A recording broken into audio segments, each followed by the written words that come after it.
Hi everyone, my name is Glen Walton. I'm the Artistic Director at Playable Streets, and welcome to the very first video on the PS channel. We are going to be talking about participatory art, we're going to be talking about theatre, performance, music, we're going to be talking about creativity and the ways that we can encourage people to be creative, especially in public space. My background is in theatre and music, especially participatory performance work, and I have just finished a PhD studying the role of the creative facilitator. This channel is actually going to explore a much broader range of things, so hopefully there's something for everyone here. We're going to talk about the business of arts and how to run a independent arts practice. We're going to talk about the realities of participatory art and the ways that we can encourage people to be creative. And hopefully it can encourage people to think about creativity in a new way, in a way that's exciting and exploratory and community building.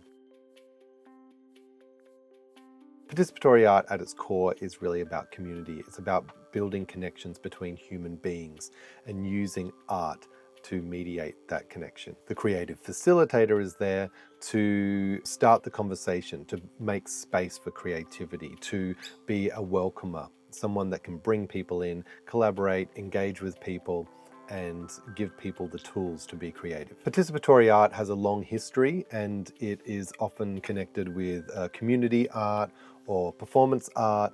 In visual arts, you can think about groups like the Fluxus movement or happenings, artworks that got people to become part of it or to create the work themselves.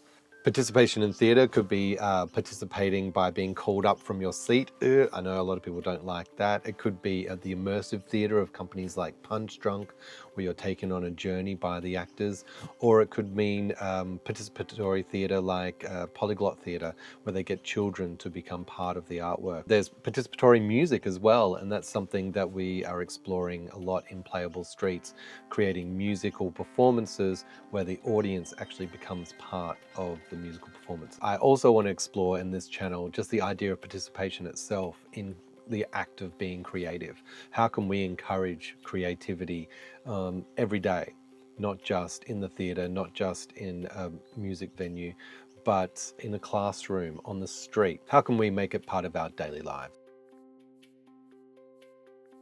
So after over 20 years of touring and performing and creating work and having conversations with artists, I thought now's as good a time as any to get some of these ideas together and look at ways that we can have conversations around it. And not just about the art itself, but how to sustain an arts practice, some of the realities, and how we can build sustainable careers in this industry. It's not all just grant writing and working for free. There are ways of actually creating a career in this world, and I will be talking to artists who have done it. And I'll also be investigating Playable Streets and the way that we've made it work so far. It's not always easy. We've had trials and tribulations, and we'll be talking a lot about those things as well. But I hope to illuminate the journey. Whether you're just starting out as an artist or you are midway through a career or you're very well established, I hope there's something in this for everybody. So I'm going to talk about Playable Streets more in depth in a follow-up video, but Playable Streets is a participatory arts company. We're based in Dramana on the Mornington Peninsula in Victoria, Australia, and we create participatory works ranging from musical instruments made out of, say, plants, for example, or ice, that we encourage people to be creative and play music on, and they are facilitated by our creative facilitators. We also have larger scale works that we develop with communities, and they develop the artworks, and we create a participatory artwork that will go into a gallery or go into on the street and then is engaged with or interacted with by the public. And we run a series of workshops. We do that with primary schools. We're also working more in aged care, and especially with participants living with dementia. Our work crosses over into like interactive art as well, which has become more and more popular over the last 10 to 15 years. That's everything from like interactive light works, interactive projection, We'll look at the technologies behind some of these works and what it means to create with this kind of technology. One thing that I make pretty clear when I talk about Playable Streets works is that we come from theatre and music. Our work is very influenced by that rather than influenced by the technology first, or say a visual or a design idea first.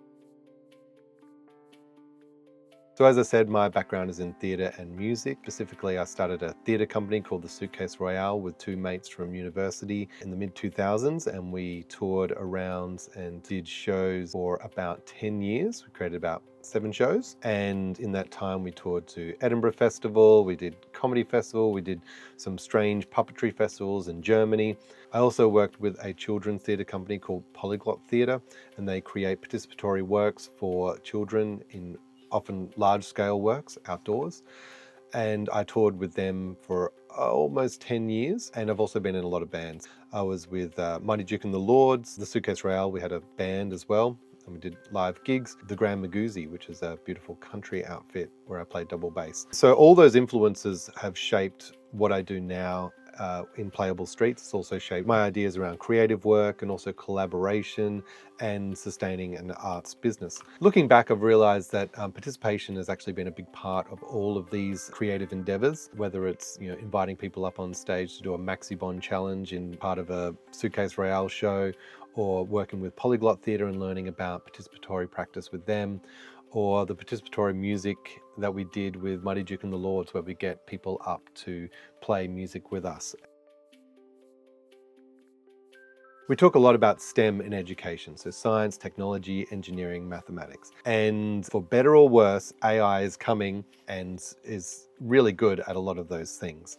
So I think it's really important to think about creativity and the way that we can encourage creativity in education and start very young. Kids are already really great at being creative. They have a lot to teach us about how we can retain our creative sides and keep that as part of our lives. I'm really interested in how we can encourage more creativity, more play, more engagement and community.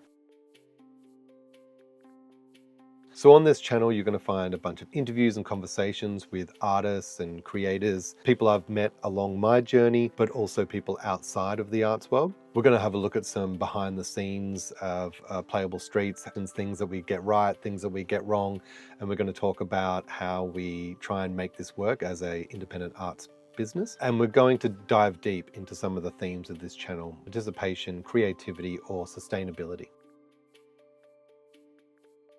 We would love to hear from you as well about any topics that you'd like us to cover, conversations you'd like us to have, or if you'd like to have a conversation with us offline or on the channel, please just drop us a line. And this is just the beginning. This is our first video. We have lots more to come. Coming up soon, we have an interview with our amazing sound designer, Kane Borthwick, talking about participatory sound. We have a travel journal from our recent tour to South Korea, which really had a lot of insights for us, so hopefully is helpful for you too. And we'll do a little bit of a recap on Playable Streets and the kind of work that we create. Thanks so much for watching this video. Please subscribe, share it with a friend, or comment below. We'd love to hear from you. And you can find us at Playable Streets on Instagram or on our website, www.playablestreets.com. If you'd like to support what we do, you can hop over to our Patreon page in the links below. Every bit helps to develop this channel, but also all the participatory works that Playable Streets create. This is just the beginning. Thank you very much. Let's jump in and participate. I'll see you soon.